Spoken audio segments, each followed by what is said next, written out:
જૂનાગઢ જિલ્લાના માંગરોળ નજીક પ્રાકૃતિક સૌંદર્ય વચ્ચે આવેલું 5000 વર્ષ જૂનું સ્વયંભૂ પ્રગટ કામનાથ મહાદેવ મંદિર આજે પણ હજારો શ્રદ્ધાળુઓ માટે આસ્થાનું કેન્દ્ર બન્યું। પવિત્ર શ્રાવણ માસ દરમિયાન મહાદેવના દર્શન માટે અહીં દૂર દૂરથી ભક્તો ઉમટી પડે છે। માંગરોળથી માત્ર 7 કિલોમીટર દૂર નોળી નદીના કાંઠે આવેલું કામનાથ મહાદેવ મંદિર અનેક પૌરાણિક કથાઓ સાથે જોડાયેલું છે। માન્યતા અનુસાર ભગવાન શ્રી કૃષ્ણ દ્વારકાથી ભાલકા જતા સમયે અહીં રાત્રિ રોકાયા હતા અને કામનાથ મહાદેવની પૂજા અર્ચના કરી। ત્યારબાદ શંખ, ચક્ર, ગદા અને પદ્મ સહિતના અવશેષો અહીં આવેલા પવિત્ર કુંડમાં પધરાવી તેઓ ભાલકા જવા નીકળ્યા હતા તેવી લોકમાન્યતા છે। અંદાજે 5000 વર્ષ જૂના આ સ્વયંભૂ પ્રગટ કામનાથ મહાદેવ મંદિરમાં શ્રાવણ માસ દરમિયાન મોટી સંખ્યામાં શિવભક્તો દર્શનાર્થે આવે છે અને અનેક શ્રદ્ધાળુઓ પગપાળા યાત્રા કરીને પણ અહીં પહોંચીને મહાદેવના ચરણોમાં શીશ નમાવે છે। હું પ્રીતિબેન મસાણી ફ્રોમ પોરબંદરથી દર વર્ષે અહીંયા કામનાથ મહાદેવના દર્શન કરવા આવીએ છીએ। અહીંયા આખો શ્રાવણ મહિનો ભક્તોની ભીડ રહે છે અને છેલ્લા 3 દિવસ 13, 14 અને અમાસ મેળાનો માહોલ હોય છે। ગામે ગામથી લોકો દર્શન કરવા આવે છે અને અહીંયા કામનાથ મહાદેવે પિતૃને પાણી રેડવાનું પીપળે બહુ ખૂબ મહત્વ છે, તો બધા પાણી રેડવા માટે પણ આવે છે। મારું નામ હરસુરભાઈ સિસોદિયા, કામનાથ મંદિરનું બાજુનું ગામ સુલતાનપુરનો રહેવાસી। જૂનાગઢ જિલ્લાના માંગરોળ તાલુકાનું કોટડા ગામમાં કામનાથ ધામ આવેલું છે। આ મંદિર 5000 વર્ષ પુરાણું જૂનું છે અને ત્યાં લાખો ભાવિકો દર્શનાર્થે આવે છે અને શ્રાવણ મહિનામાં વધારે ટ્રાફિક જોવા મળે છે। દર વર્ષે અહીંયા કામનાથ મહાદેવ દર્શન કરવા અમદાવાદથી આવું જ છે। શ્રાવણ મહિનામાં આ મેળો પણ સરસ થાય છે અને આ સ્થળ એટલું પવિત્ર છે। અમે પૂર્વ દાદા વખતના અમે ધૂધરી બહુ કરેલી છે, ધૂધરી કરવા પણ અમે બહુ આવેલા છીએ અને અંતરથી અમને શ્રદ્ધા અહીં પહેલેથી અને હજુ અમે બાપ દાદાને બધું જાળવી રાખ્યું છે અને આ સ્થળ એટલું પવિત્ર છે કે જે મનોકામના હોય એ શાંતિ મળે છે આપણને। આ સ્થળ એવું છે, મેળો પણ સરસ મંદિર ભરાય છે, ઘણા બધા લાખો માણસો આવે છે, દૂર દૂરથી માણસો આવે દર્શન કરવા માટે।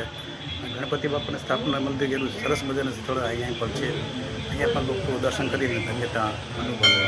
આજે શ્રાવણ મહિનાનો આ બીજો સોમવાર અને જેઓ માંગરોળ અને આજુબાજુના બધા યાત્રિકો સવારથી અહીંયા દર્શન માટે આવે છે અને રાતના 12 વાગે મહાપૂજા થાય છે।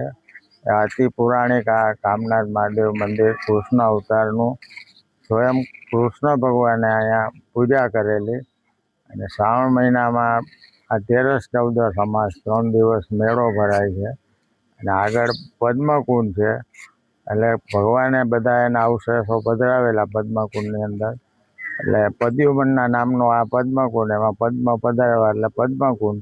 અને ત્યાં બાજુમાં પ્રાચીન પીપળો છે, ત્યાં 13ના દિવસે માણસો દીવા બારવા અને પાણી રેડવા માટે પિતૃ મોક્ષ માટે આવે છે। દીપક જોશીના સૌ ભક્તોને જય કામનાથ। હું ત્યારે પ્રાચીન મંદિર કામનાથ મહાદેવના સાનિધ્યમાં ઊભો છું।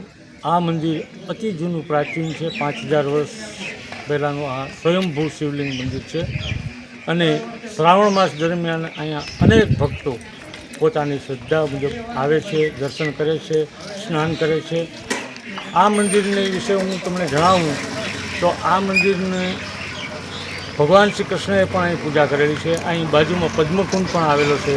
જ્યારે ભગવાન શ્રી કૃષ્ણનું સુધામ ગમન થવાનું ત્યારે અંતિમ તેઓ આ કુંડમાં આવી અને સ્નાન કરી અને એમાં પદ્મ, ચક્ર, ગદા બધું પધરાવી અને દર્શન કરેલા, શિવલિંગની પૂજા કરેલી છે અને શ્રાવણ માસના અંતિમ તબક્કામાં છેલ્લા દિવસોમાં અહીંયા સરસ મજાનો મેળો પણ ભરાય છે, એમાં પણ હજારો માણસો લાભ લે છે।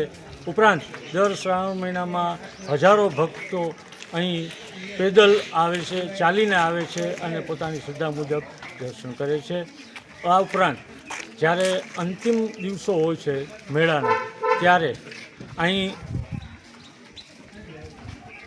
ગ્રુપ છે મહાદેવ ગ્રુપ, અન્નપૂર્ણા ગ્રુપ, તે અનેક લોકોને ફરાળ તથા જમણવારની વ્યવસ્થા કરે છે અને હજારો ભક્તો તેનો લાભ લે છે।